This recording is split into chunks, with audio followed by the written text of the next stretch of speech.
पाकिस्तान की बात करें क्योंकि उसकी राजनीति तो जहरीली है। एक तरफ शांति की बातें करता है, दूसरी तरफ सीज फायर का उल्लंघन करता है, फायरिंग होती है, मासूम लोग मारे जाते हैं। और हम इसी पर चर्चा कर रहे हैं कि जिस शांति की बातें आप कर रहे हैं तो क्यों नहीं आतंक के आकाओं को जो है आप भारत को सौंप देते हैं? क्यों नहीं आपका जो मिजाज है उसके हिसाब से आपको टेररिस्तान तो कहा ही गया है, एक आतंकवादी मुल्क जो है, आतंकवादी गतिविधियों को बढ़ावा देने वाला जो है मुल्क घोषित कर दिया जाए।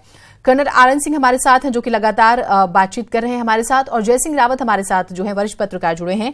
जय सिंह रावत जी, आपका भी बहुत स्वागत है। और आपसे भी इस चीज को मैं समझना चाहूंगी, हमारे दर्शक समझना चाहेंगे कि हम लंबे वक्त से पाकिस्तान का मिजाज, उसकी फितरत, उसकी हरकतें देख रहे हैं। और देखिए कितनी हैरानी की बात है, अभिनंदन को एक तरफ छोड़ते हैं आप, दबाव है आपके पास, आप बेनकाब हो गए, अमेरिका भी आपसे नाराज हो गया, आपने F-16 विमान का जो है इस्तेमाल कर दिया और उसकी इजाजत नहीं है, बकायदा उसकी डिलीवरी रोकी गई थी एक वक्त में क्योंकि अमेरिका को भी डाउट था कि भारत के खिलाफ इस्तेमाल करेगा और उसने किया, तो इसका नुकसान वो आगे भी उठाएगा अमेरिका की तरफ से। लेकिन दूसरी तरफ, एक तरफ आप अभिनंदन को छोड़ते हैं, दूसरी तरफ जो है आप सीज फायर का उल्लंघन कर रहे हैं। तो उस लिहाज से हम इमरान खान के मुंह से जो शांति की बातें निकली हैं उस पर कैसे यकीन करें?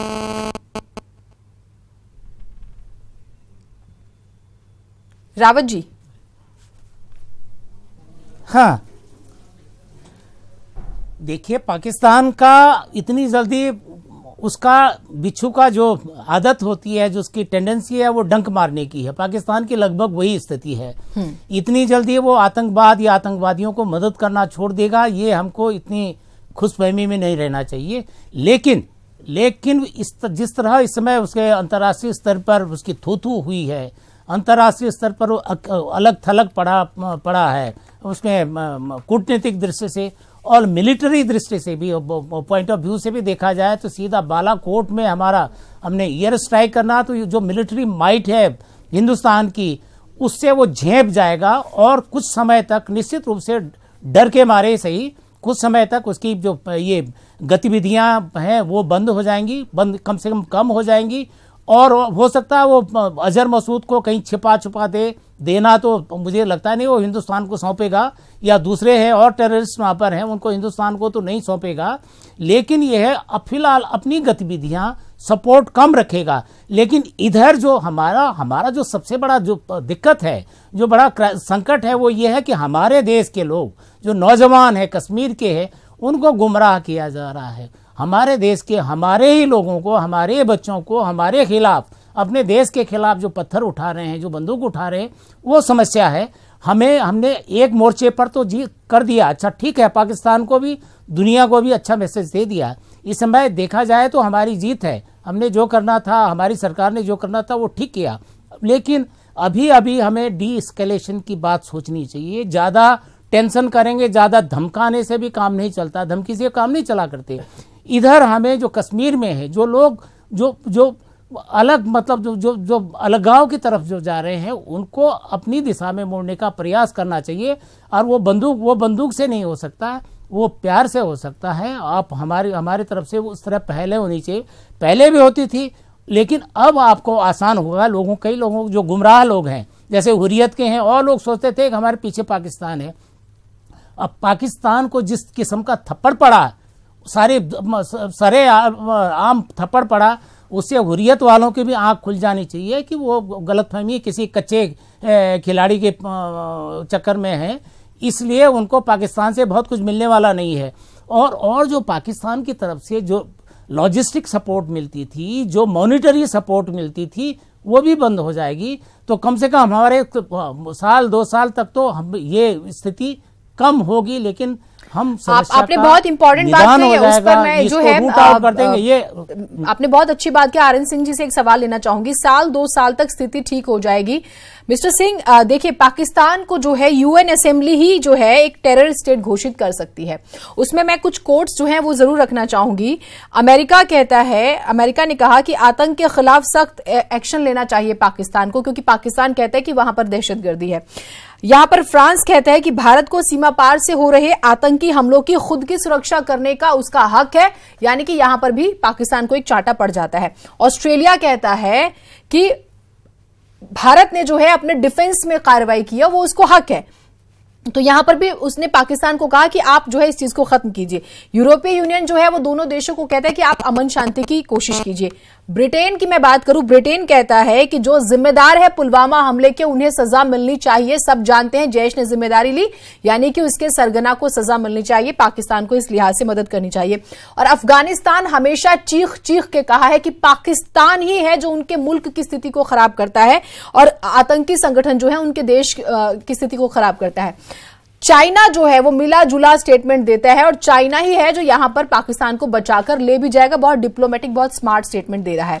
अब मेरा प्रश्न आपसे यह है कि इस स्थिति में जब चाइना उसको बचा लेगा तो टेरर स्टेट तो घोषित होने से रहा। सवाल यह है कि ये जो 2 साल 3 साल थोड़ा सा दब जाएगा, क्या वो इस वजह से, क्योंकि वो इस सिचुएशन में ही नहीं है कि वो लड़ ले। उसकी ज्यादातर सेना तो अफगानिस्तान बॉर्डर पे खड़ी है, खाने के लिए आपके पास राशन नहीं है, आप कैसे लड़ेंगे? तो क्या बहुत स्मार्टली इमरान खान ने प्ले नहीं किया और ये एक बेहतर टाइम था भारत के पास जवाब देने का और हमेशा के लिए शांत कर देने का? देखिए, पहले तो एक चीज हमको अंडरस्टैंड करना चाहिए कि जिसको हम LOC या LC लाइन ऑफ कंट्रोल बोलते हैं वो एक्चुअली में है क्या? Cease fire line. Cease fire line वो तो 1972 शिमला एग्रीमेंट के बाद उसको LC LOC बोलने लग गए।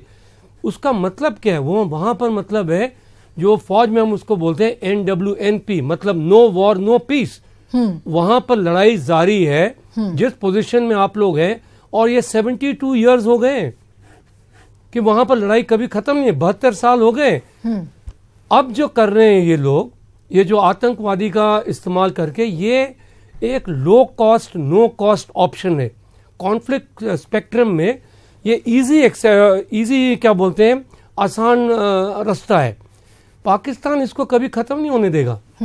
उनका जो एग्जिस्टेंस बनता है वो खाली इसमें है, जैसे क्योंकि वहां पर क्या है, डेमोक्रेसी नाम के लिए कंट्रोल है आर्मी के पास। आर्मी अपना इंपॉर्टेंस कभी खोने नहीं देगा। तो उनको चाहिए कि हमेशा कुछ ना कुछ हरकत होते रहे, कुछ दुश्मनी बनी रहे, और जब तक फौज और जब तक या पाकिस्तान में एक्चुअल डेमोक्रेसी आ जाए तब तक ये मामला खत्म नहीं होगा। रही बात ये सारे देशों का जिसका आपने कोट किया जी, हर एक का एक मतलब है। देखिए, ब्रिटेन ने इस बार बोल तो दिया, लेकिन इंग्लैंड में भी उनकी ऐसी कॉन्स्टिट्यूशन इलेक्शन के टाइम पे कॉन्स्टिट्यूएंसीज है जहां पर पाकिस्तानी ज्यादा है, वो भी संभल के बोलते हैं। ऑस्ट्रेलिया में वही प्रॉब्लम है। अमेरिका को जरूरत है पाकिस्तान का क्योंकि अफगानिस्तान प्रॉब्लम है। सऊदी अरेबिया को प्रॉब्लम है, पाकिस्तान की जरूरत है क्योंकि वो डरते हैं कि ईरान उन पे हमला करेगा। तो आप देखेंगे कि पाकिस्तान एक तरह से हब बन गया है और थोड़ा बहुत इंपॉर्टेंस सबके पास है और महत्व रखता है पाकिस्तान इन सभी देशों के लिए। अब रहा जो आज हम लोग ने जो बालाकोट में किया है, इसमें एक चीज हमने प्रूव किया है कि एक डिसीजन लेके कि हम अंदर घुस के मारेंगे आपको, ये राइट टू रिटेन हमने खोना नहीं चाहिए। मैं नहीं बोल रहा हूं कि हाई इंटेंसिटी वॉर करिए, मैं बिल्कुल नहीं कह रहा हूं कि हाई इंटेंसिटी वॉर करिए, लेकिन जब तक ये टेररिज्म जैसे ये जैश ए मोहम्मद है, ऐसे 1000 ग्रुप इनके जो बने हुए, या तो उनको हथकड़ी पहना के वापस दीजिए, वही पहला प्रूफ होगा। आप हमको मत दीजिए, थर्ड नेशन को दीजिए। ठीक बात अगर वो नहीं करते हैं तो फिर हमको जाके अंदर घुस के जैसे एयर स्ट्राइक। ठीक बात है। वक्त की थोड़ी सी बंदिश है, आप लोग जुड़े, बहुत शुक्रिया इस पर चर्चा की। तो ये बात स्पष्ट है कि आप बातें मत कीजिए, जो भी आका आपने पाले हुए हैं आपके लिए भी बेहतर है। आप दहशतगर्दी का शिकार होने की बातें करते हैं तो भारत को सौंप दीजिए, थोड़ा सा छवि आपकी ठीक हो जाएगी। फिलहाल इस चर्चा में इतना ही, दीजिए इजाजत।